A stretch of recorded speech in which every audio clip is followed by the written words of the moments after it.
O Raimundo Emílio é um amigo nosso, ele é marido da Deusa. Quer dizer, a gente tanto pode falar, quem é aquela? É a Deusa, a esposa do Raimundo. Como também pode falar, quem é aquele? É o Raimundo, esposa da Deusa, o marido da Deusa.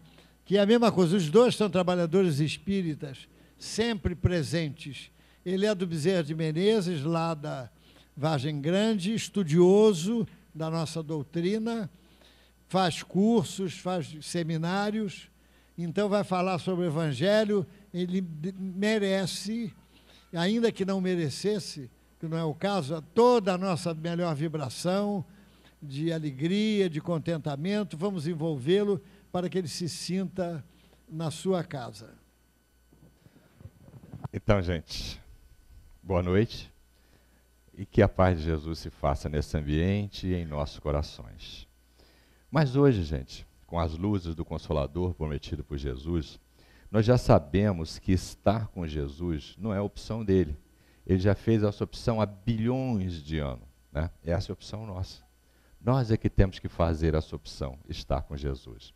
Lá no Livro dos Espíritos, né, aquela obra básica, onde está contida toda a doutrina como básica, descrita em 4 partes, cuja cada parte tem um livro de aprofundamento que forma o Pentateuco kardeciano, né?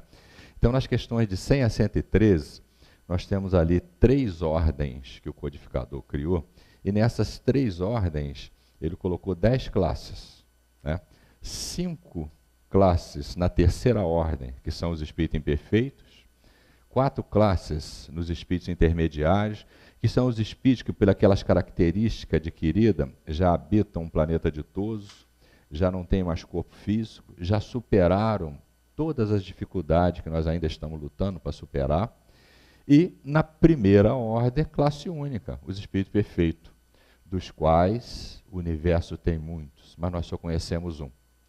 E é exatamente sobre esse um que nós vamos falar hoje, né? É sobre um dos trechinhos do Sermão do Monte, que o Jorjão, nosso irmão Jorjão no início falou ali, das bem-aventuranças. Nosso Senhor Jesus Cristo, ele nunca falou de coisa da terra. Tudo que ele falou é de coisa do Espírito, é do mundo dos Espíritos, é da nossa vida espiritual.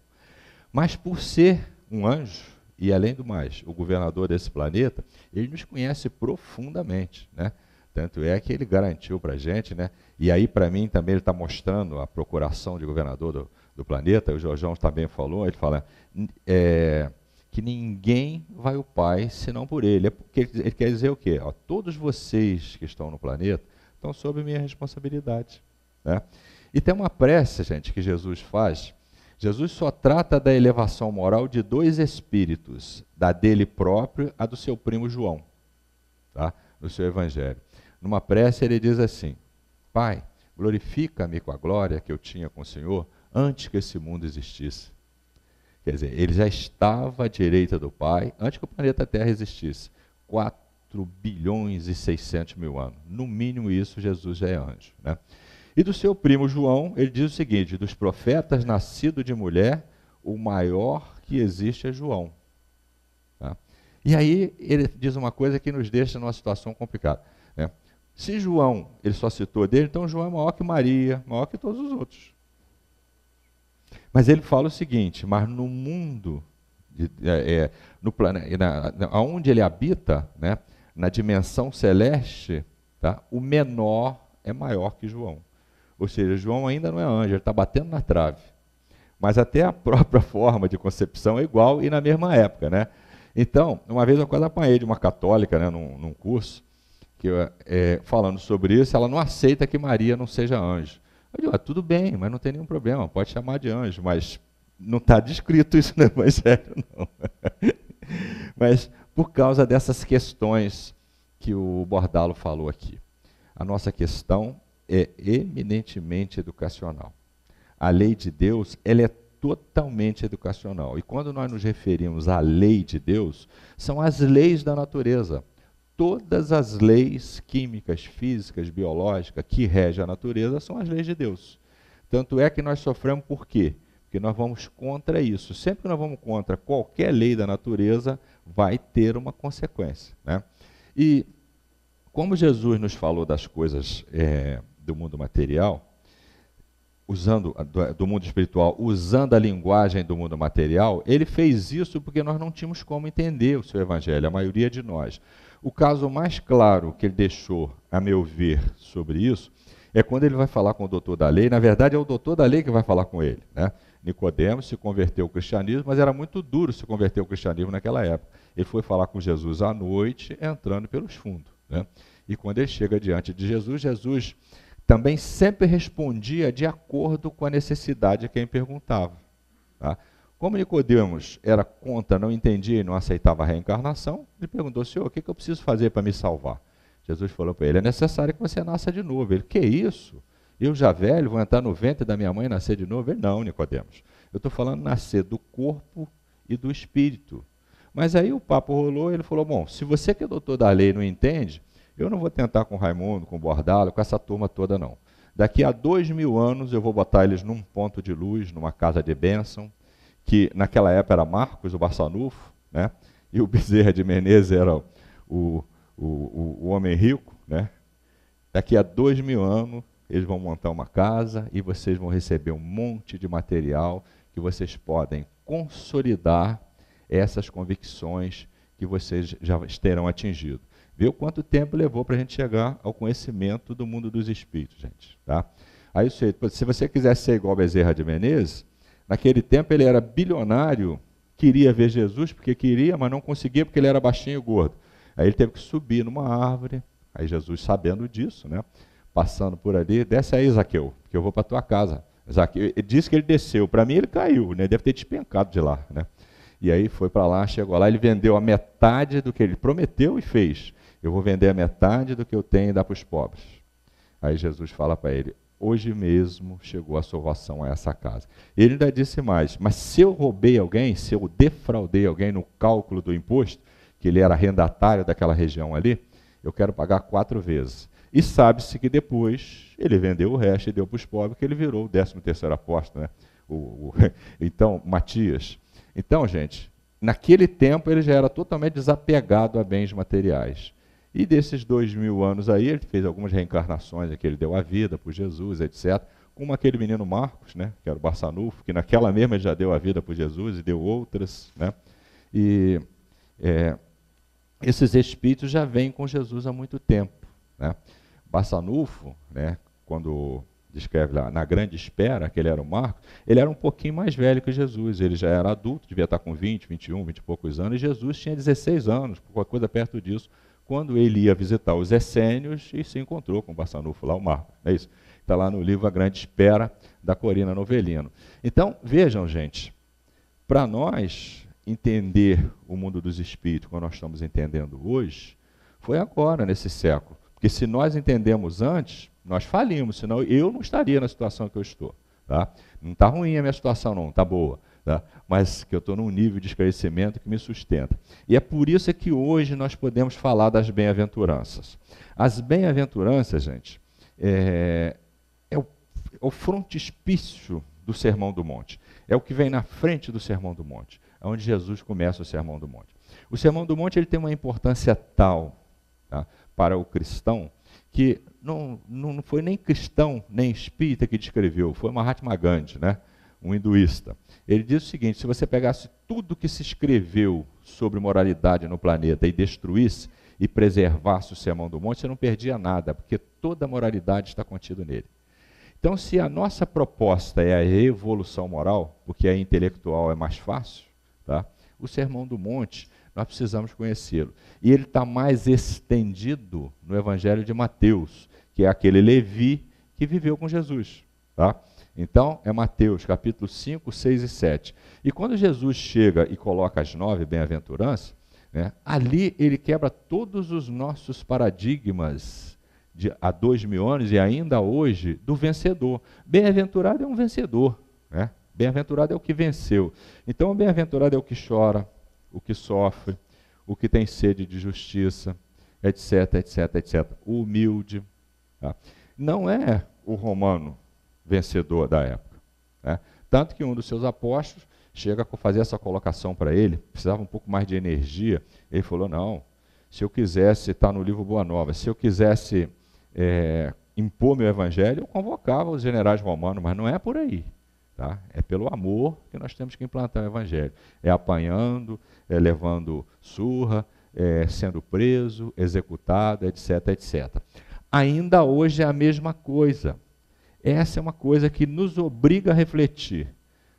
A posição do cristão hoje, o cristão verdadeiro, o que é o cristão verdadeiro? Aquele que estuda, pratica e passa o evangelho, passa o conhecimento.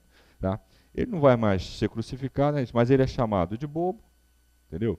Ele às vezes é criticado porque ele não toma mais porre, tá? Não faz mais sexo promíscuo, não passa mais noitada, gasta o carnaval dele todo fazendo palestra, etc, etc. Então, hoje o cristão continua recebendo os remoques daqueles que não, aqueles que se converteram ao Cristo continuam, tá? Olha lá, o Bordalo, pô, em vez de fazer coisa melhor, está todo dia no centro trabalhando, tem coisa melhor para fazer. Então, essa é a nossa cruz hoje, a cruz do cristão.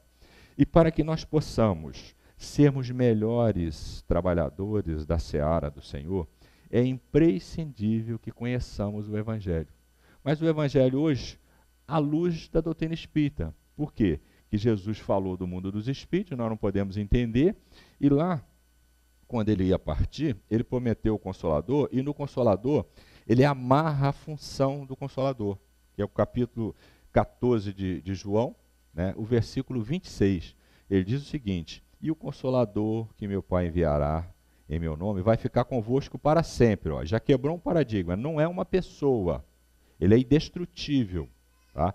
Vai ficar convosco para sempre. E aí ele dá a função.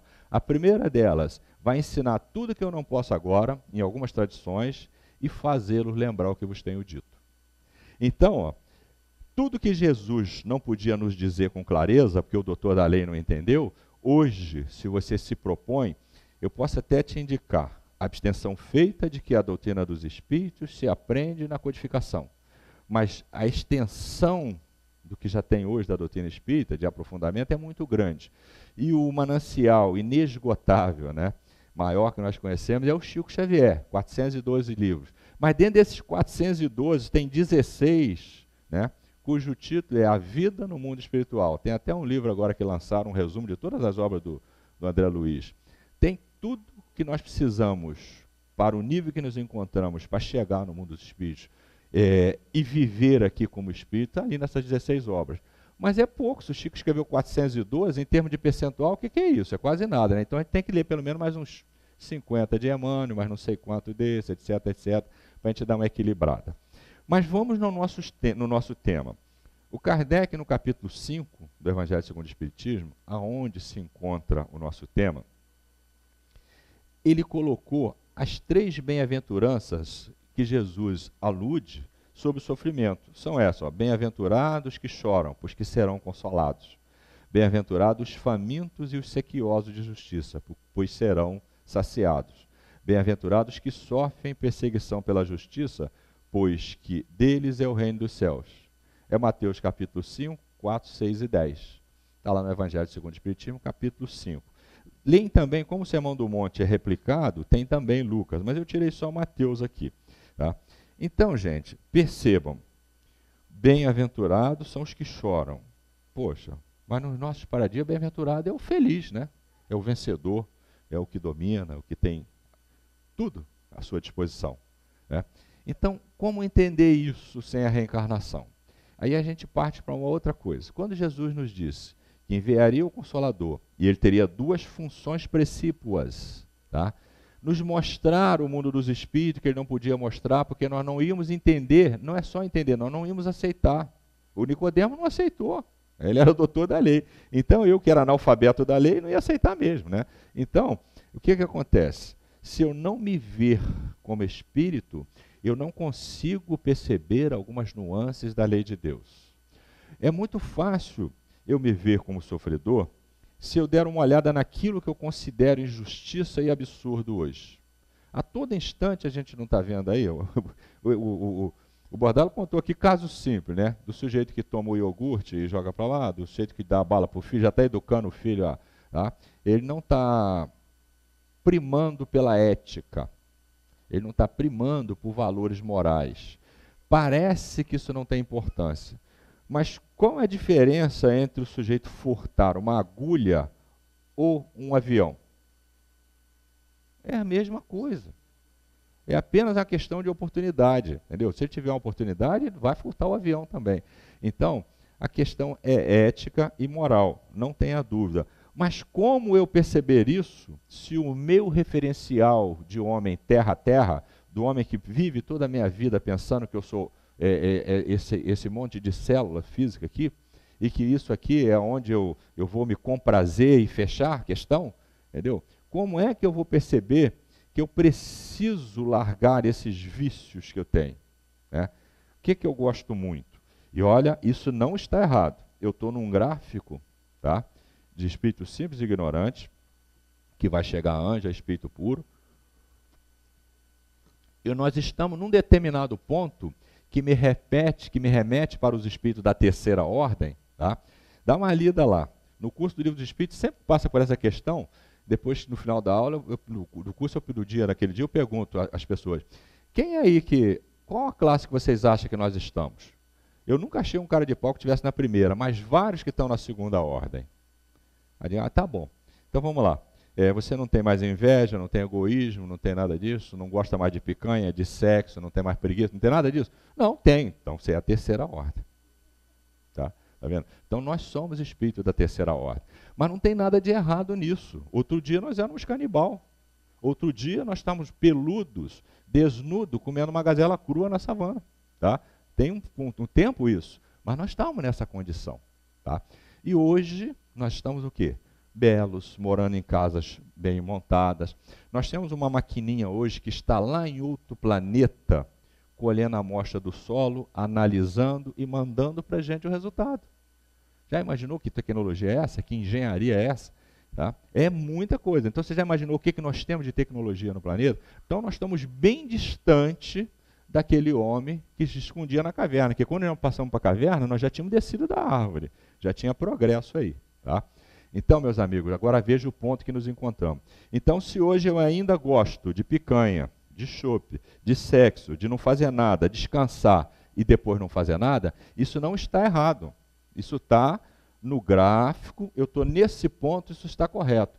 Mas como eu já acessei, tá, os ensinamentos de quem dirige o planeta, de quem controla a minha reencarnação, tá? E mais, eu acessei um upgrade disso. Aquilo que ele falou que ia mandar para me explicar o que é viver no mundo dos espíritos, e quando estiver aqui me sentir ser espírito. Se eu já cheguei a isso, eu já posso trabalhar as minhas dificuldades, os meus vícios, os meus defeitos. Isso é de tal maneira importante que tem muita gente que se sente frustrado porque ele ainda sente vontade de fazer isso, às vezes até dá uma má resposta, às vezes se enerva, às vezes é arrogante num dado momento, mas ele era muito pior há 10 anos. Então, eu chamo isso de falsa expectativa, porque isso acontece conosco. A gente gostaria de ser igual o Dr. Bezerra, igual o Barçanufo, ser doce, mas eu não adquiri isso ainda, eu não consegui ser igual o Chico, né? 14 horas apanhando por dia, amando. Né? Eu ainda não consegui ser igual o Gandhi, você dava tiro no cara, você viu vários atentados, o senhor perdoa, Mahatma?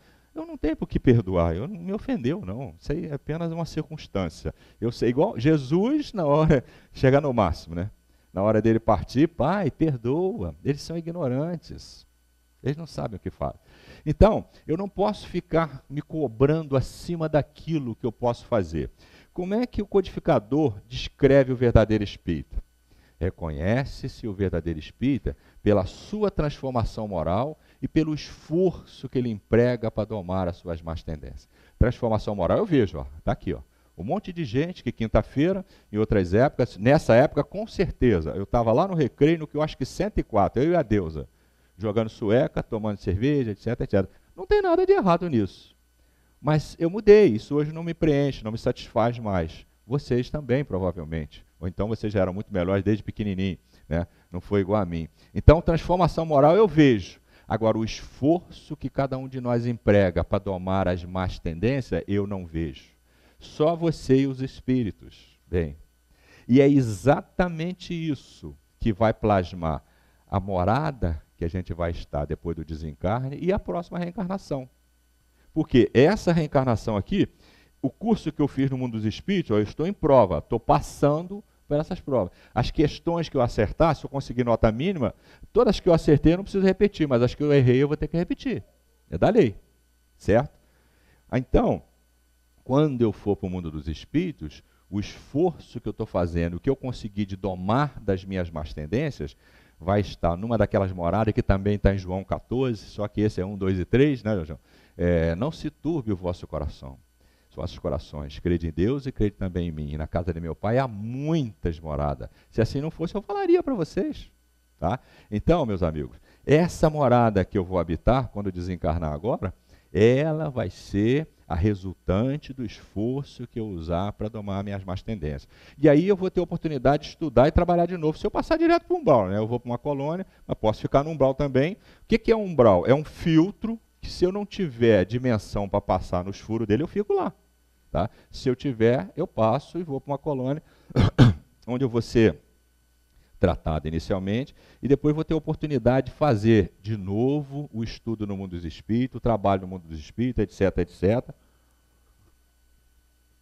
E segundo a minha vontade, primeiro as leis de Deus, né? A minha vontade e as orientações dos bons espíritos, eu vou ser reencarnado de novo para passar pela prova, para provar aquilo que eu aprendi. Esse é o método da reencarnação que a gente conhece e que está nos livros aí. Então, e aí o sofrer? Vamos chegar no nosso tema. Se bem-aventurado é os que sofrem, né?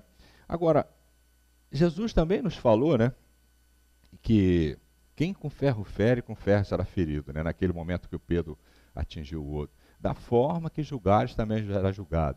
Jorjão falou ali uma das coisas mais importantes da lei de causa e efeito, né? É a cada um segundo as suas obras. Se nós percebemos que os espíritos, muito antes de serem anjos, quando eles chegam na condição intermediária, os espíritos da segunda ordem, eles são totalmente éticos, tá? Totalmente moralizados. Você já imagina o anjo, imagina a lei de Deus, que é igualzinha a Deus. Deus não é um juiz que fica nos julgando, se você fizer isso, você vai ter aquilo, se você fizer aquilo, vai ter, não. Deus, ele construiu, né, um conjunto de leis que não tem início nem fim, tá? Que são perfeitas, eternas e imutáveis como ele próprio. Eu me ajusto às leis, eu aprendo as leis e aprendo a vivê-las, ou então eu sofro. Eu não tenho outra opção. Tá? Então, amar nada mais é do que aprender a viver segundo as leis de Deus. Amar é isso. Tá? Porque quando eu chegar no ponto de que eu não me ofendo mais, porque eu sei que o sujeito que está querendo me atingir está fazendo por ignorância, ele não se percebe como espírito, ele não percebe que tem uma coisa melhor do que picanha, chope, sexo, etc. Porque se você não perceber isso, você não perceber, por exemplo, o que faz Teresa de Calcutá, Chico Xavier, ou todos esses seres que nós vimos, largar todos os seus interesses para recolher uma pessoa pútrida, ou sofrendo, ou toda complicada, para amá-la? O que faz ele fazer isso? Tem alguma coisa que normalmente a gente não vai fazer isso. Eu posso até sentir comiseração, ajudar, mas eu não consigo fazer como eles fazem. Tá? Então, eles habitam já planetas ditosos, planeta que não tem corpo físico. Então, tem alguma coisa que é muito melhor do que isso que a gente acha bom hoje. E essa coisa não está ligada ao corpo físico, nem a um mundo material como esse. Tá? Eu, quando penso nessa questão do mundo ditoso, vocês se lembram daquele Aladim, que você passa a mão na lâmpada e sai um gênio, e você pode fazer 3 pedidos, né? Eu nunca me lembro o terceiro, eu só me lembro de 2 pedidos que eu fazia quando era criança. Eu pedia brinquedo e comida. O terceiro eu nunca me lembro de ter pedido qualquer outra coisa. Quando a gente está no planeta ditoso, gente, nós somos o próprio Aladim. Só que um Aladim moralizado, ético, digno, e eu só consigo estar lá, tá, se eu tiver moralidade. Então, se eu preciso viajar, eu volito. Se eu preciso me alimentar, eu modifico o fluido cósmico universal e me alimento. Eu preciso curar um de nós aqui, tá? Eu pego o fluido cósmico universal, e tem outros recursos na lei, né? André já nos trouxe lá no livro Nos Domínios da Mediunidade. Ele vai pegar, se for material, ele vai pegar o ectoplasma, tá, do animal aqui, de nós, vai pegar o da natureza, mais o dele, e vai fazer um medicamento e me trata. Tudo que eu preciso fazer, eu faço com a minha mente. Tá? É o Aladim. É o Aladim. Então, o meu corpo não é mais físico. Quando eu desencarnar, eu não tenho infância. Tá? 6 meses lá equivale 30 anos aqui de conhecimento. Então, quando eu desencarnar, meu corpo simplesmente vai se dissolver na atmosfera. Tá? Então, esse é um ponto, e é muito antes de anjo. Tem 4 classes lá. Você tem que passar da 6ª para a 7ª, da 8ª para a 9ª. A 9ª é João, batendo na trave.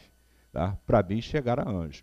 Então, percebem, gente? Por isso é que, quando eu falo que eu ainda sofro, peraí, se eu sofro, eu não posso acreditar a ninguém, como disse o Jorjão no início, as leis da natureza, porque você não encontra nos códigos divinos a palavra sofrer, a palavra tortura, doer, não tem nada disso lá. Tá? No código divino é tudo amor, tudo bondade. Mas nós normalmente somos muito reclamões, não somos? Nós reclamamos muito. Você já imaginou se nós fôssemos obrigados a tudo? Quanto nós íamos reclamar? Aí Deus me deu o livre-arbítrio. Eu posso escolher o que eu quero. Se eu que escolho, se eu estou aqui, eu estou na birosca ali, é comigo. Eu que escolho, se em vez de estar estudando o Evangelho e tentando falar de Evangelho, se eu estou decorando piada de baixo calão, etc. Sou eu que escolho o que eu vou fazer. Livre-arbítrio. Mas se a lei é totalmente de amor e de justiça, por amor eu vou continuar sendo amado, amparado, etc, etc. Mas eu vou recolher, vou colher aquilo que eu plantei. Tá? E aí, então, o nosso codificador, ele coloca lá, né, logo no primeiro item do capítulo 5, o nosso tema que é o item 6, de 6 a 10, e depois vai até o 11 e o 12. Ele coloca lá. Então, como explicar a dor, o sofrimento daquelas pessoas que não tem causa, você não encontra causa. Quem é que vai encontrar a causa? Tá? Eu gosto muito de, quando a gente vai falar disso, vocês já ouviram falar ou já foram na Praça Cruz Vermelha, tem ali o Hospital do Câncer, ali tem uma ala só de criança com câncer.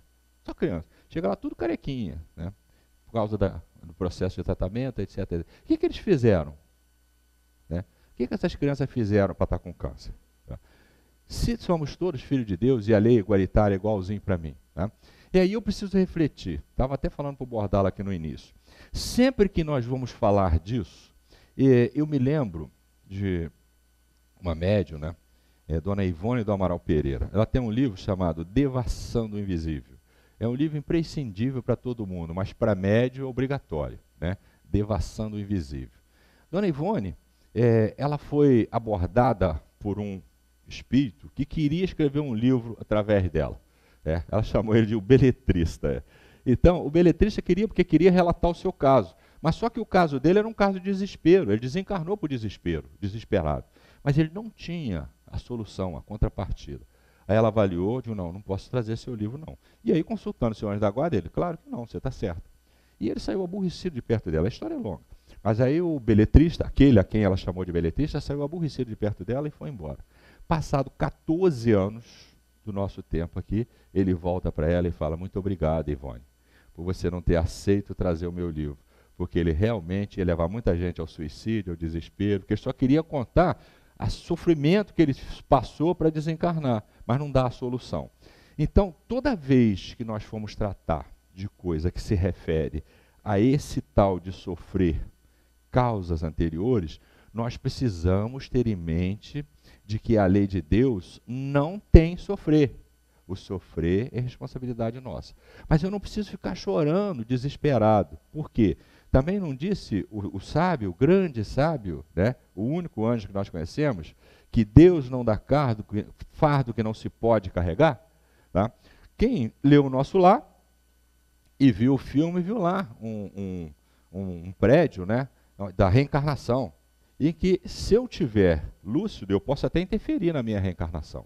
E como é que eu interfiro? Se a gente vê no filme as pessoas entrando com um tubo de papel debaixo do braço, aquele negócio de projeto, né, desenho, ali está projetado o corpo que ele vai nascer. Ele está indo lá discutir aquilo. Chega lá, vê a maquete do seu corpo, etc, etc. Eu tenho essa aparência, você tem essa aparência. Por quê?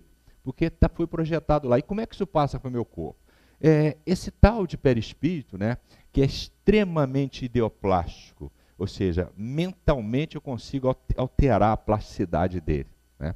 Então, é impresso lá no meu perispírito e os sábios do mundo invisível têm como colocar links, tem como colocar recursos nele, que ele vai me refletir exatamente isso aqui, o meu projeto. Por isso é outra coisa, nenhum outro espírito pode entrar no meu corpo, não existe essa questão de um espírito entrar no corpo do outro, não.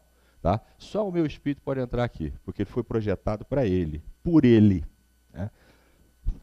Então, o meu perispírito, tá? Como todo perispírito, ele tem uma função nobilíssima, entre as muitas. Ele é organizador, modelador biológico. Então, no ato que há a junção de dois gametas, começa uma reprodução celular. Né? Nessa reprodução celular, é acoplado um espírito ali que começa, né, o perispírito dele começa, ó, essa aqui é célula para quem vai ser loiro, essa para isso, separando as células, fazendo a reprodução celular e que dá aquela forma que eu nasço com ela. Tá? Por isso que o aborto é um atentado contra o espírito, porque tem um espírito ligado ali, tá, naquele feto. Né?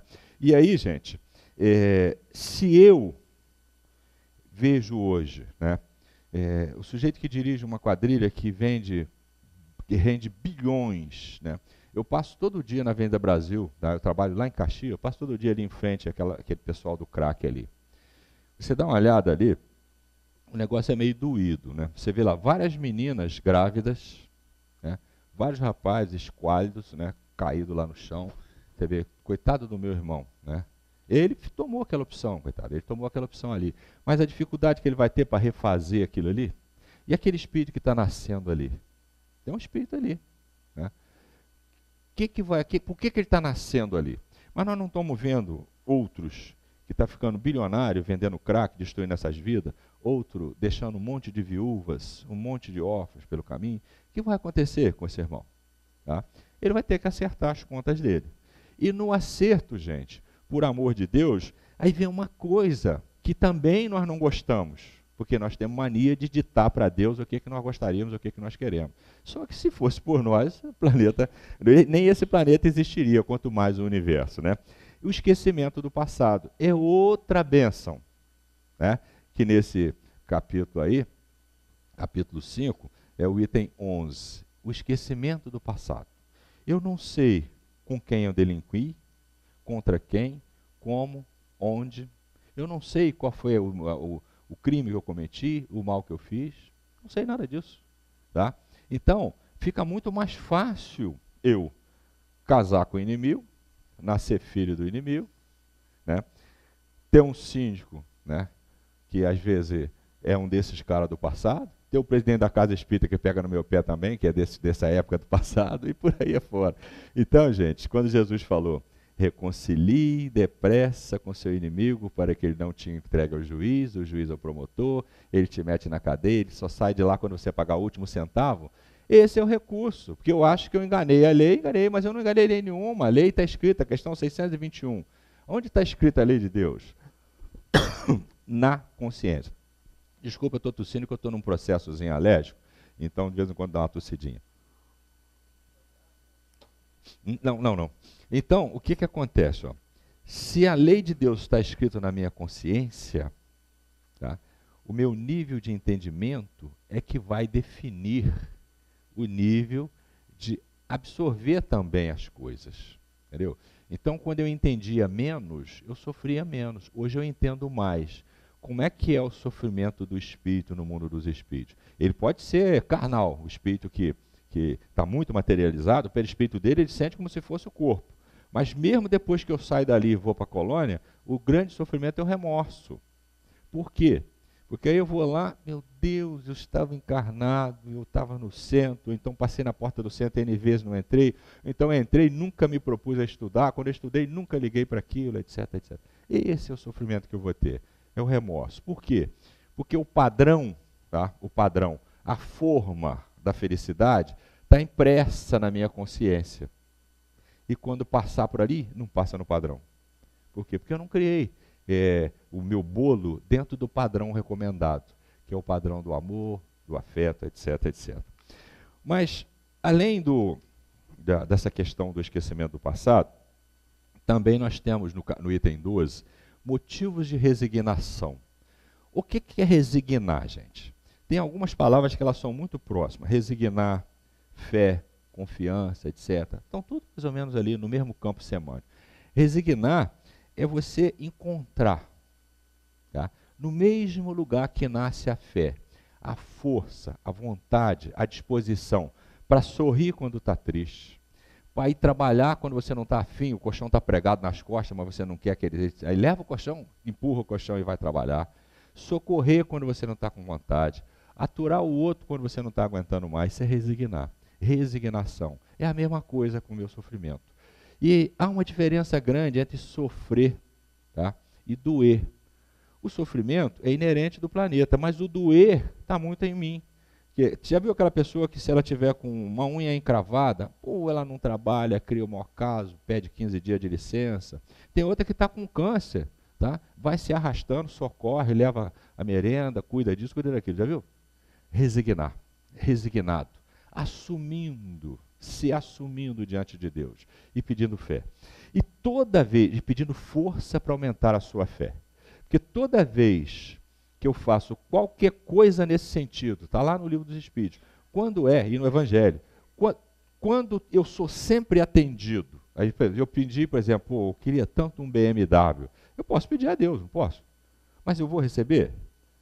Vai ser mais difícil. Agora, se eu pedir de verdade resignação para passar pela minha prova, para vencer o meu vício, para me corrigir, para ajudar o outro, é imediato, é automático, é lei de Deus, tá? Então, é por isso que esses seres que vivem muito afinado com as leis de Deus, com Jesus, tipo Chico, Barçanufo, Bezerra, etc., etc., eles têm muita força. Por quê? Porque eles já deixaram essa questão que prende as coisas menores e estão sempre pensando na sua melhora e na melhora dos outros. Então, eles vivem numa atmosfera psíquica, tá, que lhes dá química, que é só você juntar as peças que elas reagem para acontecer. É a mesma lei para mim. A diferença está no seguinte: você se lembra da parábola dos talentos? Por que o Senhor, Jesus disse que o Senhor deu 5 para um, 2 para outro e 1 para um? Está lá. É porque ele deu segundo a capacidade de cada um. Aí entra aquela questão da falsa expectativa. Eu queria porque queria, poxa, ser igual ao Jorjão, mas eu não posso ser igual ao Jorjão, tem que ser igual a mim. Entendeu? Então, a mesma coisa, mas eu queria tanto ter mais coisa. Cuidado, tá? O que você recebeu, e se você está gerindo bem isso, é aquilo mesmo que é para você ter. Aí eu queria tanto montar uma casa para socorrer velhinho, para socorrer criança, para tirar os pobres da rua. Mas se você nunca tiver recurso, você vai passar a vida toda e não vai fazer nada. Então o que você tem que fazer? Aquilo que está do seu lado e que você pode fazer. É para aquilo que você reencarnou. O pensamento que ele leu do Chico aí, né? Então, você vai estar, tá, com aqueles valores. O que é talento? Talento são valores. Você vai estar, na sua vida, estão incorporados aqueles valores que Deus lhe confiou. E mais, nessa existência, ó, nós não temos um contrato de reencarnação? Esse contrato é fechado, é hermético? Não pode ser, tá? Esse contrato, se eu vou ler para vocês agora um versículo aqui, numa carta de Pedro. Se é o amor que cobre a multidão do pecado, aquele que ama muito, ele consegue ressarcir muito também dos seus pecados, dos seus débitos, das suas dívidas.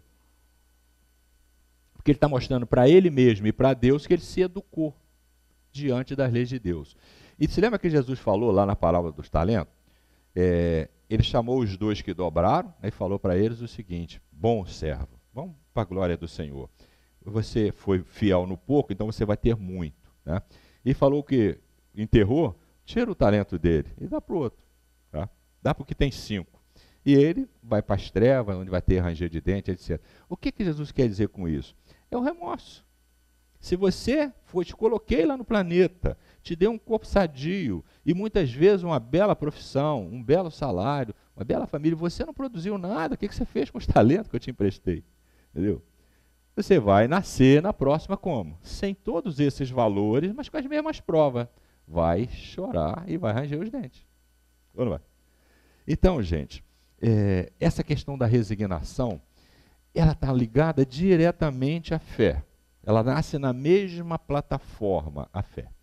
O que é a fé? É aquela convicção que você tem que pode conseguir, né? E quando é que você... E qual é o tipo de fé? Está descrito lá no Evangelho. Pode ser a fé humana. Para nós, de espírito, é diferente. Por quê? Porque eu já sei, que eu tenho convicção disso, que eu sou um espírito imortal, que eu fui criado por Deus, e num dado momento ele isolou uma porção do princípio que vibrou desde o mineral até o animal, né? É do átomo, o arcanjo que a gente vai, ele isolou essa porção, e depois que isolou, nunca mais vou voltar para o todo. Vou ser sempre um indivíduo. E vou até ser anjo, e crescer, até fazer as coisas que Deus faz, segundo o anjo que nós conhecemos. Então, se eu já tenho certeza disso, tá? Tenho certeza que Deus é único, que tudo que existe no universo é criado por Ele, o único incriado é Ele. Tá? Eu tenho certeza de tudo isso, eu posso começar a conhecer mais coisas através desses punhado de livros aí, os 412 do Chico, 150 do Divaldo, 18 da Ivone Pereira, tá? Eu posso chegar a ter convicção disso e desenvolver a tal da fé raciocinada. O que é a fé raciocinada? É aquela que a minha razão me consente ter a certeza. Ninguém fez a minha cabeça, ninguém me impôs. É a razão que me consente acreditar naquilo. Tá? E essa pode enfrentar qualquer dificuldade frente a frente, em qualquer plaga do universo, em qualquer oportunidade. Qualquer dificuldade. É a tal da fé raciocinada. Tá? Porque se nós nunca vivemos uma grande dificuldade, é bom, esse é um dos motivos pelo qual a gente deve visitar o hospital, como recomendou Jesus, as cadeias, os lugares malsãs, etc., para que a gente possa ver as grandes dores. Porque às vezes a gente nunca viveu uma grande dor. Mas quando você percebe o que é uma grande dor, tá? Aí você deixa de ter pena, porque pena não acrescenta. Aí você tem comiseração. Na comiseração, você tem como ajudar. Você pensa logo nisso, o que a gente pode fazer para ajudar? E o que seja prece, mas faça alguma coisa. Haja. Tá? É diferente se te pena, mas tem tanta pena e o que você faz? Nada. Então, não rendeu nada. Entendeu? Então é necessário que seja ativo. Vamos lá no André Luiz, então, gente. Lá no livro Ação e Reação, né? É a terceira lei de Newton. Né? Toda ação promove uma reação igual e em sentido contrário. Na física é modo a gente perceber isso. Mas no moral, em nós, nem sempre nós acreditamos. Né? Mas lá nesse livro, né, eu não vou contar o caso que ele é grande, mas lá no finalzinho, o Druso, que é aquele dirigente da subcolônia de Nosso Lar, que fica lá dentro do umbral, né? Então, o Druso, no final, ele dá uma relação de enfermidades e de consequência que a gente tem, daquilo que a gente fez aqui na Terra. Tá? Eu vou ler isso aqui, mas entenda, não é terrorismo espiritual, e vou ler a solução. Tá? Como é que você resolve? E eu não tirei todas, eu tirei só um pedacinho só. Tá? Tá lá no... Eu cito aqui no caso dele, está lá no Ação e Reação, lá no finalzinho, nos últimos capítulos. Ele fala assim, ó, aqueles, ele está falando para o André Luiz e para aquele perguntador, o Hilário. Ele fala assim, ó, aqueles que por vezes diversas perderam vastas oportunidades de trabalho na Terra, pela ingestão sistemática de elementos corrosivos, como seja o álcool e outros venenos das forças orgânicas, tanto quanto os inveterados cultores da gula, quase sempre atravessam as águas da morte como suicidas indiretos, e despertando para a obra de reajuste que lhe é indispensável, imploram o regresso à carne em corpos desde a infância inclinado à estenose do pirolo, à ulceração gástrica, ao desequilíbrio do pâncreas, à colite e múltiplas enfermidades do intestino que lhes impõem tortura sistemática, embora suportáveis no decurso da existência inteira. Então veja bem, você lembra que nós falamos que a proposta do codificador para que nós sejamos um verdadeiro espírito é que nós trabalhemos os nossos excessos. Não tem nada de errado em sexo, em comer, em beber, nada disso. Mas sem o excesso que adoece. Por quê? Isso pode nos levar a macular o nosso perispírito, e como eu não passei na prova, eu vou chegar no mundo dos espíritos, vai ficar impresso no meu perispírito, e quando eu nascer, isso vai refletir na minha própria existência. Tá? Então, não fica desesperado. Mas será que o que eu tenho aqui, então, eu fiz besteira? Não. Não vá por aí. Se Deus nos deu o esquecimento, foi exatamente para que nós possamos fazer daqui para frente. Faz de conta que a coisa começou. E é isso mesmo, a reencarnação é essa, a outra já passou, né? Mas também tem um outro detalhe, né? No livro Céu e Inferno, é um livro em que o Kardec ele quebra os paradigmas em relação a céu, inferno, anjo, demônio, etc, etc.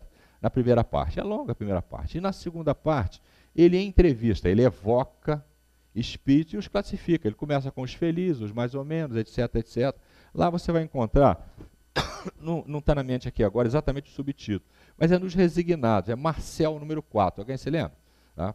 Marcel número 4. Ele é um menino que viveu só 8 anos, mas ele nasceu todo torto. A sua perna era torta, enfiada aqui, ó, tá? Uma das pernas. A outra virada para cá. Ele tinha dores artrose, a coluna toda torta, etc, etc. Ele viveu o tempo todo no hospital. E a sua família até um pouco visitava. Mas ele era tão resignado, tá? Com 8 anos, gente. Ele era tão feliz, tá? Que ele cativou os enfermeiros e os médicos que cuidavam dele, que todo dia o médico, antes de ir embora, sentava no cárter lá para bater um papozinho com ele. E ele tomava remédio. E, num dado dia, ele chega para o médico e fala assim: doutor, hoje eu estou precisando de mais uma pílula a mais dessa que o senhor me dá para dor. Aí o médico disse: pô, você é tão resignado, por quê? O excesso faz mal. É porque eu estou sentindo que hoje eu vou chorar, vou gemer, e eu não quero incomodar os meus vizinhos. Tá? Olha o nível de resignação. E aí, ele volta, quando ele desencarna, Kardec o evoca, ele conta essa história aí, e explica, e depois Santo Agostinho, que é o anjo da guarda do médium, também explica, que é o seguinte: ele não tinha cometido erro nenhum. Os erros que ele tinha cometido, e ele mesmo explica: eu já fui nobre, abusei muito, mas ele já tinha resolvido isso. Mas ele pediu essa existência de 8 anos para provar para ele mesmo, diante de Deus, que ele tinha aprendido a resistir à dor e ao sofrimento. Então, cuidado, porque não necessariamente, tá, o meu sofrimento seja expiação. O que é expiar? É pagar. Expiação e prova. Toda expiação é uma prova, mas nem toda prova é uma expiação. Às vezes a prova foi uma escolha minha. Quem já leu os 5 grandes romances de Emmanuel, se lembra que o quinto, Renúncia, se lembra como que Alcínia reencarnou? Ela não tinha que reencarnar naquela condição, mas ela pediu por amor a Carlos, né? O padre que tinha falido, e dessa vez ela veio, o dirigente da colônia, o que ela fazia na colônia? Compunha músicas clássicas para distribuir em diversos lugares. Alcínia, não vá, você não precisa, ajuda Carlos daqui. Ela, por favor, insistiu tanto, então tudo bem, mas o risco é grande. Ela veio, tá? Sofreu feito uma danada. O Carlos, inclusive, não vou contar a história toda, porque os que não leram vão ler, né? O quinto romance, começa do primeiro, hein? Então, o Carlos, no final, ainda mata a gente, tá? E ela foi resignada, não faliu. Tá? Então, você imagina isso, ela, além de todos os médicos que ela tinha, como ela estava com isso bem estruturado na sua alma, ela ainda consegue superar. Como é que o Carlos a mata? O Carlos, como ele tinha falido como padre na reencarnação anterior, ele voltou de novo como padre. Mas quando ele encontrou a Alcínia, como acontece com todos nós, questão 388 do Livro dos Espíritos, Kardec pergunta: o que é que acontece quando determinadas pessoas se encontram e sentem uma atração enorme? Ele fala: essa é uma ciência que vocês ainda não dominam. O piloto dela é o magnetismo. Ou seja, nós estamos magnetizados a algumas pessoas, a alguns lugares, etc, etc. Tanto é que quando a gente se encanta, a gente se encanta. Viu? O cara nasceu no Japão, o outro no Ceará, se encontra na França e creu, né? E se, poxa, é como como é que chama? Um disjuntor. Se liga, tá? É isso aí. Então, quando o Carlos viu a Alcínia, ele sentiu de novo tudo aquela volúpia. Só que a Alcínia não veio para casar. Ela veio só para ajudá-lo e fazer o bem. Tá? E aí, ele como padre, como ele era padre, ele achou que ela não aceitava o assédio porque ele era padre. Então, ele largou a batina. Ela continuou sem aceitar. E ele ficou um tempo, aí ficou rico. E naquele tempo o cara comprava o diploma de padre. Ele volta na igreja, compra o título de padre, vai participar da Santa Inquisição e é um dos juízes. E a pobre da Alcínia, depois que ela resolveu as questões kármicas, tá feia a coisa, que ela tinha que cuidar de um irmão, tá? Que era um dos karmas dela, do pai, etc, etc, etc. Depois que ela resolve tudo isso, ela vai para o convento, vira freira. Tá? E como freira, chega lá o padre que dirigiu o convento, se apaixonar por ela, só encrenca. E é claro que ela não topa. O que ele faz? Aquilo que a gente fazia na Santa Inquisição, ou em todos os lugares que a gente domina como déspota, né? Ele inventa um crime para ela e manda ela para julgamento. E quem era o juiz? O juiz era o Carlos, o grande amor da vida dela. Só que os juízes faziam o seguinte, já ouviram falar esse termo, a pão e água? Isso foi criado lá na Santa Inquisição. A primeira coisa que fazia, ela foi enfiada num porão, lá naquelas prisões horríveis, e ela recebia um pão, pequena quantidade de água, o suficiente para não morrer de imediato. E os mais resistentes duravam. Ela durou 8 meses. Aí no final de 8 meses, e o tratador todo dia, tratador é o nome do cara, todo dia quando ele vai lá, ele faz um diagnóstico, quando a pessoa está quase morrendo, ele avisa o juiz, está quase morrendo. Aí ele vai lá, exigia que o sujeito assinava, aí você era executado, estava dentro da lei. Quando fez 8 meses, o tratador fala, ela está quase morrendo. Quando o cara chega lá, o Carlos, quem é? Alcínia. Tá? E é claro que a história encerra aí, ele deve ter caído de remorso, ela o pega pelas mãos, eu continuo te amando. E morreu. Tá? Então, gente, nascer com dificuldade, às vezes é uma escolha nossa. Tá? Às vezes fui eu que escolhi para nascer com aquela prova, para provar para mim mesmo diante de Deus que eu tenho resistência àquilo. Tá? Mas pode ser que eu mesmo tenha criado. Uma idinha aqui, ainda André Luiz, né? O nosso querido André, no livro Evolução em Dois Mundos, está no capítulo 13. Ele fala assim, ó, o próprio Evangelho do Senhor, na palavra do apóstolo Pedro, adverte-nos quanto à necessidade de cultivarmos ardente caridade uns para com os outros, porque a caridade cobre a multidão do nosso pecado. Né? E o versículo é esse aqui, ó. Mas, sobretudo, tendes ardente caridade uns para com os outros, porque a caridade cobrirá a multidão de pecados. Primeira carta de Pedro, capítulo 4, versículo 8. Então, gente, trabalhar no bem e fazer o bem tem esse resultado aí. Entendeu? Não só de aprendermos a sermos bons, mas também de modificar esse nosso contrato reencarnatório, que todo dia, quando nós dormimos, nós passamos para o mundo dos espíritos. E muitas vezes a gente nem vai lá na colônia, não. E às vezes a gente nem é de nosso lar. Todo mundo acha que é de nosso lar, né? Às vezes é aqui. Ó. Aqui, né, numa casa de bênção, você tem diversos departamentos. Um deles, tá, tem um departamento que a gente poderia chamar de departamento de conciliação. Né, em que à noite, quando nós dormimos, descrito em diversos livros, no André Luiz a gente vê vários casos disso, né? No caso dos mensageiros é a casa de Dona Isabel, né? Nós somos levados, no corpo físico dormindo, nós somos levados lá na colônia ou numa dessas filiais da colônia e renegociamos o nosso contrato. Tá? O que eu renegocio lá? Poxa, a minha tarefa era ter, vamos supor, trabalhar 3 vezes por semana. Mas quando eu estou trabalhando 5, eu modifiquei o meu contrato. Entendeu?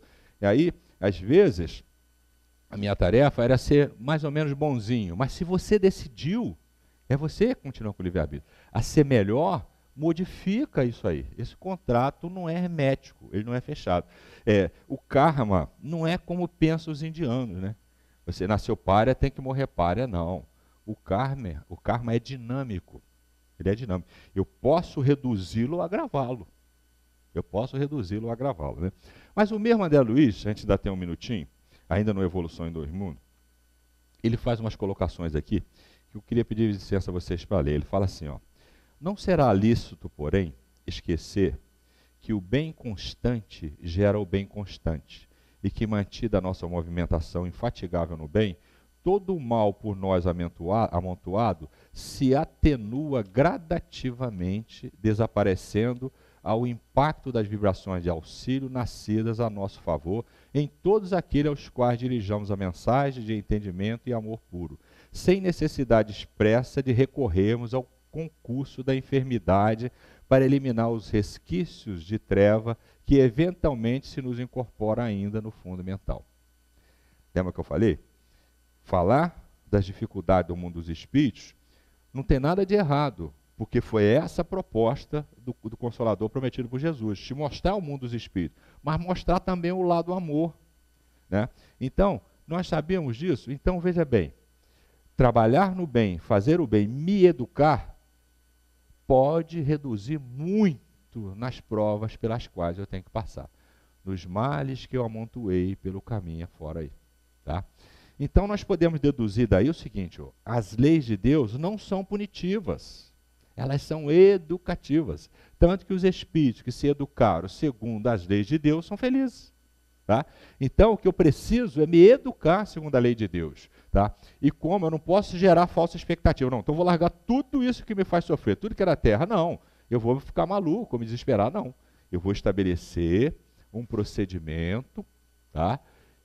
Que é um método. Vai lá, questão 919. Né? Santo Agostinho dá um método dele. Pergunta-se a ele, Kardec pergunta a ele, o que a gente tem que fazer então para resolver essa questão? Ele fala, faça como um sábio da antiguidade, conheça-te a ti mesmo. Kardec não fica satisfeito, né? Ele fala para ele, mas vem cá, isso a gente já sabia. Eu quero saber um método prático. Aí Santo Agostinho descreve lá, gente, questão 919. Tá? Para mim, essa 919 e a 495 sobre o anjo da guarda são minhas questões de cabeceira. Tá? Sempre que eu estou assim meio, vou lá na 495, vejo lá Santo Agostinho e São Luís falando sobre o anjo da guarda. Né? E vai lá na 919, está ali um método prático, o que eu devo fazer para me melhorar. Tá? Cria o seu. Santo Agostinho mostra o dele. Ele fazia como comerciante no final do dia. Fazia um balanço do seu dia. O mal que eu fiz, eu tenho que cuidar dele. O bem que eu fiz, ver se eu posso melhorar. O saldo vai te fazer dormir tranquilo ou preocupado. É a mesma coisa para desencarnar. Se lembra que Jesus, ele manda algumas parábolas, várias delas, a da candeia, tá? A das virgens loucas, etc, etc, de advertência, dizendo que a gente não sabe a hora que a gente vai fechar esse balanço. A gente não sabe a hora. Então é necessário que você todos os dias esteja com o seu balanço fechado. Tá? Como é que está meu saldo? Se tiver negativo, eu levo. Se tiver positivo, também. Eu não sei se eu vou dormir hoje e vou acordar amanhã. Não sei se eu vou chegar em casa. Isso é lei da natureza. Então é importante a gente ter nas nossas mãos essas leituras e passar para a nossa vida e para a prática. Para a nossa prática, né? Lendo mais um trechinho aqui.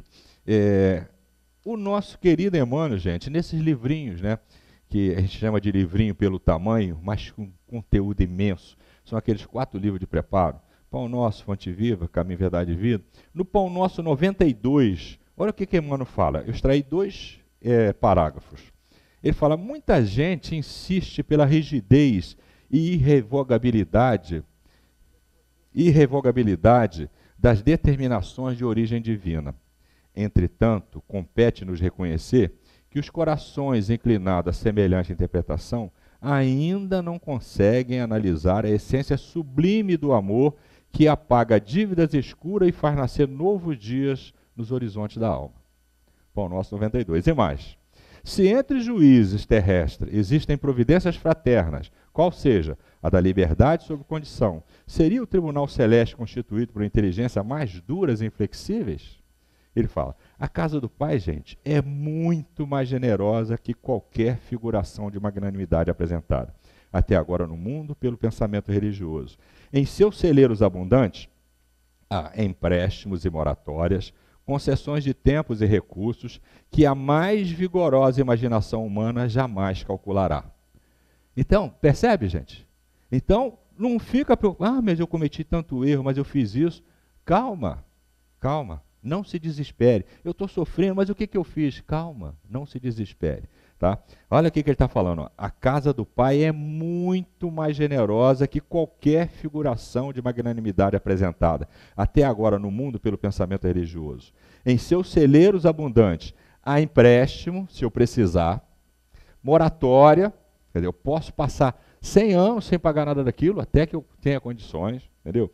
Concessões de tempo, eu preciso de mais tempo, recurso que a mais vigorosa imaginação humana jamais calculará. Tá? Então, se eu tenho algum sofrimento, tem alguma coisa que está me deixando preocupado, tenha calma. Eu posso até pedir a Deus para me passar isso, mas não é a maneira mais inteligente. A maneira mais inteligente é aproveitar essa reencarnação e falar, Senhor, se eu estou passando por isso, e eu tenho certeza que o Senhor não joga dados, o Senhor não se enganou comigo, tá? Me dê força, resignação, para que eu possa passar por essa prova, e ainda assim, acrescentar alguma coisa positiva na minha vida. E aí você começa. Ih, rapaz, olha lá, uma enchente, olha lá, matou. Começa a fazer prece por essas pessoas. Suicidou, começa a fazer prece. Prece, tá? Não custa nada em termos econômicos. Mas além de você, ó, o pensamento é uma grandeza vetorial, se lembra? Tá? Então, toda vez que eu penso, eu tenho uma direção e um sentido. Eu atinjo quem eu pensei. Então, se eu faço prece, eu não só ajudo a quem eu estou fazendo prece, mas também estou criando uma região psíquica, tá? Uma atmosfera psíquica em torno de mim, que os bons espíritos me veem e me ajudam. Tá? Então, se é a caridade que salva, não pode ser com bem material que vai resolver isso, senão o pobre não tinha chance. Então, gente, pense bem, no celeiro de bênção do Pai, né, nesse inesgotável manancial de bênção do Pai, existe muita coisa que nós ainda não conhecemos, que não podemos acessar. Mas não tenham dúvida, como tudo que tem na lei de Deus é em nosso favor. Eu costumo dizer que a lei de Deus é um plano inclinado para o céu. Até o meu erro me leva para o céu. Porque se eu insistir, se eu não aprender a insistir no erro, eu vou quebrar a cara e vou acordar, despertar para ir para o céu. Então, as leis de Deus é um plano inclinado para o céu. Tá? Então, eu sou muito grato a vocês e à direção da casa por essa oportunidade e desejo muita paz a todos.